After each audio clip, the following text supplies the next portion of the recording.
try. Ready? Yeah. 3, 2, 1.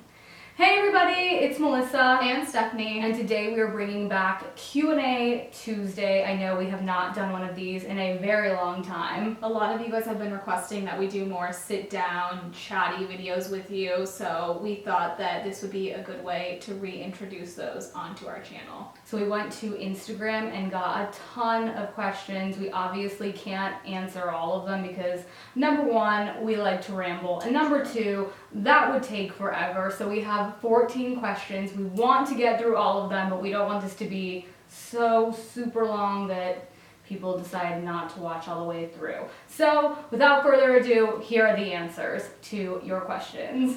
First question is, what dream job, project, or collab of yours would you do in a heartbeat?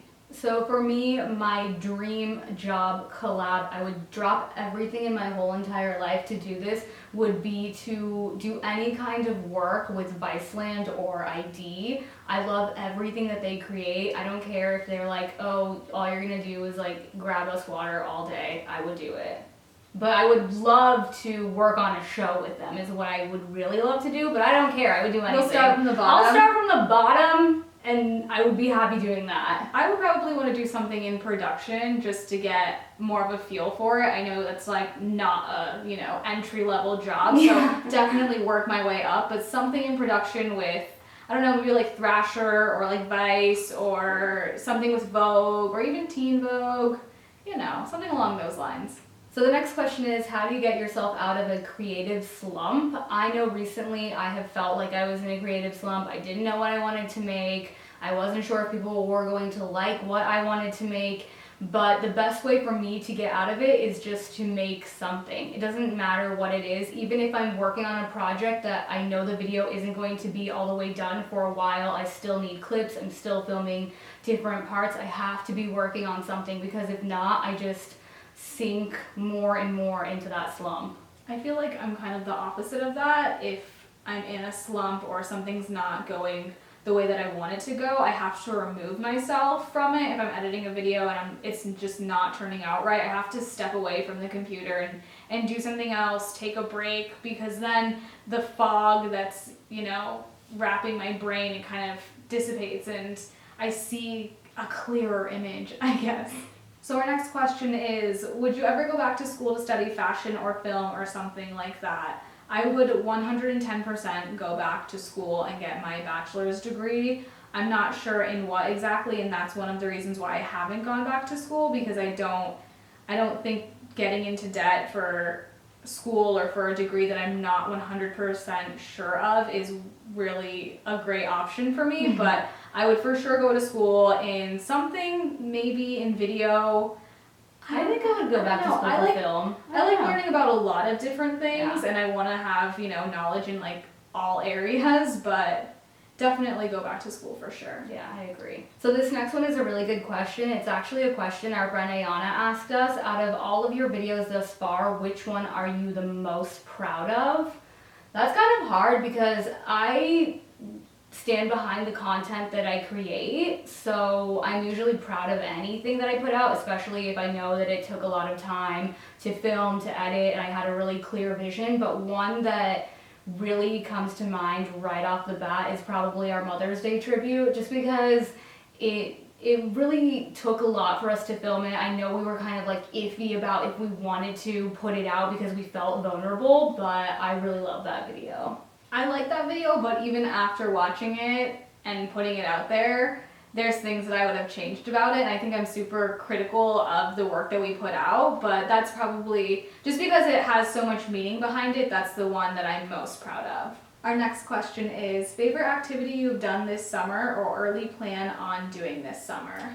We haven't done much this summer just because it is so hot outside. It's, I think, around 111 degrees outside today, so we really can't be outside. We did go to the pool once. That was really fun. But next week we're actually going to LA for our friend Ruben. It's his birthday. We usually do something for his birthday, like go on a trip with all of our friends. I'm really excited about that. I hope the weather in LA is nicer next week than it is here. I mean, even if it's like 80 or 90 degrees, that would even be if it's so 90 much better degrees than here. So I'm excited for that for sure. That's like probably, usually it's always obviously his birthday is always in the end of July, so we usually take a trip at the end of July, and that's what I'm most excited for. Plus, we're seeing our friend Jess.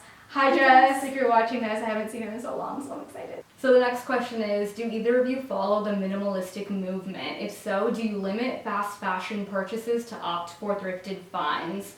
We get most of our wardrobe. A lot of the things that we buy are obviously from the thrift store. I do limit my fast fashion purchases, and I have for a really long time. A lot of the fast fashion purchases that both of us have are either super old or we purchase them on sale and know that we're going to get a lot of use out of them. Exactly. I have mentioned in vlogs on Twitter about a book that I read, The Joy of Less, and it's basically about living a minimalistic lifestyle, and there's a lot of good tips and whatnot in the book. And I can't say that I'm living a 100% minimalistic lifestyle by any means, but I do try and limit the things that I do buy. We recently did a huge overhaul, went through all of the rooms in our house and got rid of just like stuff that we didn't need. And I feel like a huge weight has been lifted off of my shoulders, and there's really no point in living in excess. And I know society, the media, they're always telling us we need more, we need this, we need the newest that, we need to keep up with the Joneses, when really, I just feel like so much clarity. I feel at ease and at peace when I walk into a room and know that there's no clutter and everything that is supposed to be in this room has a home. Yeah. That's for me, it's just like so satisfying. Yeah. Our next question is, how do I redecorate on a budget? The thrift stores near me are terrible and the interior design stores are way overpriced.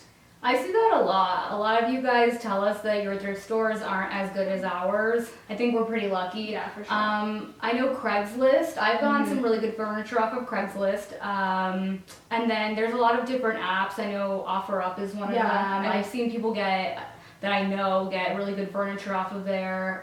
What are some other ones? I would suggest just asking, around and your friends. I'm one of those people that before I get rid of anything, I'm always offering it to my friends to see if they need it or if they want it before I actually donate it. So, I wouldn't be shy to ask around to see if there's anything, that your friends are getting rid of. Or outlets. Yeah. The Copenhagen outlet, well, if you have one, they're supposed to be pretty good. Yeah. And then like different surpluses, like here there's the ASU surplus. They get rid of all the stuff that they don't use at ASU, and they have furniture and just a bunch of cool stuff. So look around for things like that. So the next question is, I love the way you guys edit your videos, and I was wondering if there's anything you guys watch that specifically inspires your editing. Most of the time, in any video that we drew inspiration from something, we will put it in the description box. For me, I've been watching a lot of skate videos recently. Don't ask me why, but I've been inspired by that. The last one was the Supreme Cherry trailer, and then a lot of times I get inspiration from magazines or just different like actual print. That's where I find a lot of inspiration, and most of the time it's not anything related to fashion. Yeah, that's what I have to say is, if you're watching other videos that are creating the same content that you are, you start to create that same content. So for me, I'm trying to watch videos that aren't even in the fashion realm that I can draw inspiration from and then bring them into the fashion realm. So I watch YouTube channels that do a lot of profiles on individuals and just do a lot of just, random compilation videos that have some sort of meaning behind them, but that's what inspires me. I don't try to go out and look at other fashion related videos, because then it's gonna look like something that's already fashion related. Yeah, two of my biggest inspirations recently. Number one, What Youth. They have a YouTube channel. I'll link it down below.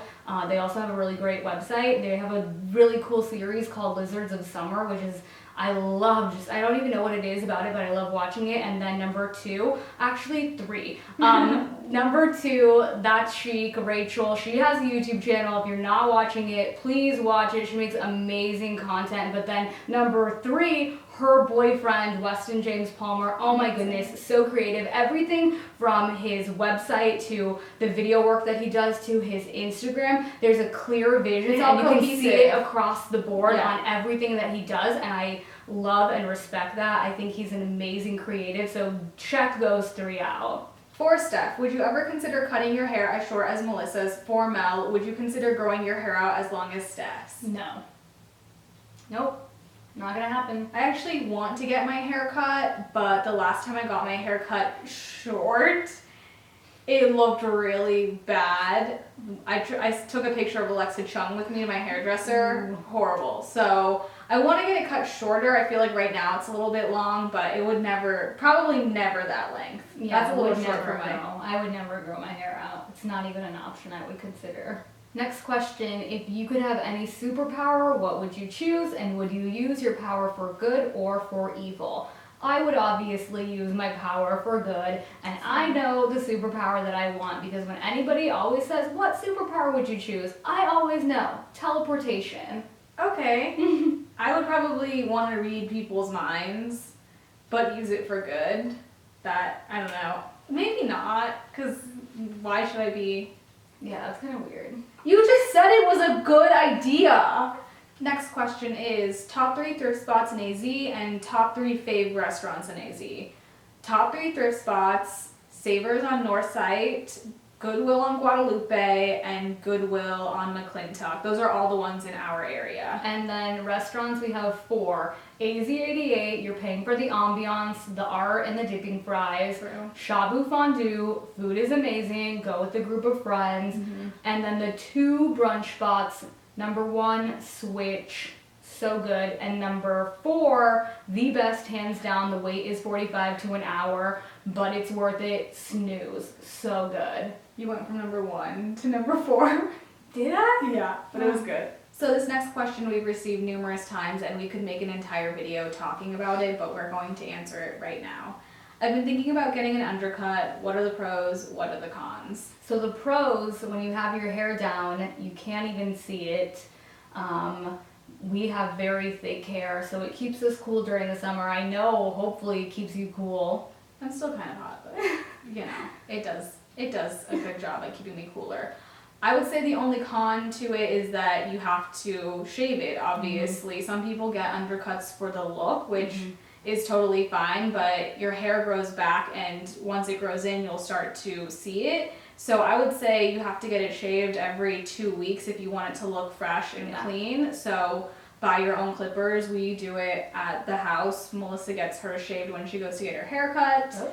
But overall, I would say just do it because it's hair. It's going to grow back. I know my friend Ella, she had an undercut for a while and she was kind of over it and just grew her hair back out. Yeah, it's not a really big deal. And I know some people say, oh, you're going to regret that. People are going to say that that looks bad. But honestly, when I wear my hair up, nobody ever comments on my undercut. And if they do, they're like, that's cool. And then I have to remember, I'm like, oh yeah.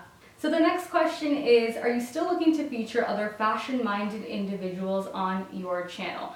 Yes. I know last year we said that we wanted to work with other people this year. We have yet to do any of that. And I know that the more I create content, the more I would like to be behind the camera and just making the content and editing the content. And I think that's also because that's what I like to watch and that's what I would really like to make. But I think I just feel like as a creator, sometimes you're apprehensive to approach other people for the fear of being rejected. I know there are people that I've wanted to work with in the past, and I'm like, oh, I don't want to say anything because what if they're like, no, you're not cool enough. I don't like what you make. I don't even know you. So I think the fear of rejection is what stops me.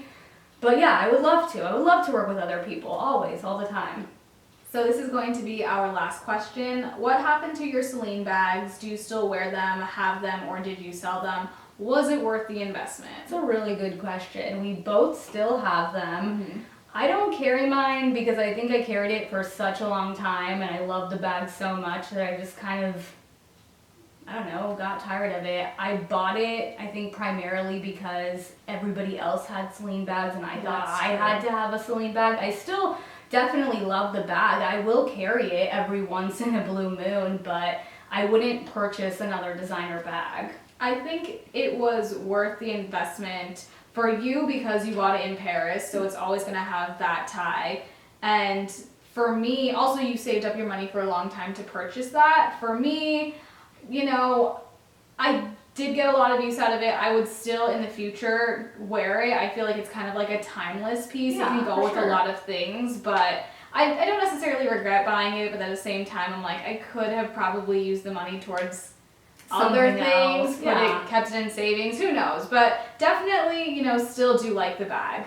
So that concludes this edition of Q&A Tuesday. We will definitely do one of these next month. Thank you guys for all of your questions. This video honestly took forever for us to film because amateur hour right here didn't charge this camera battery, and we had a hard time filming the intro because we have not done one of these in such a long time that we sat down and we were like, what do we do? So if you guys did enjoy this video and want to see more in the future, make sure to give it a thumbs up. Leave a comment down below if you have any other questions or whatnot. Make sure to follow us on Instagram and Twitter so that you know when we tweet out or Instagram for the questions. So if yours wasn't answered, you can try and get yours answered in next month's video. Thank you guys so very much for watching, and we will see you guys next time. Bye!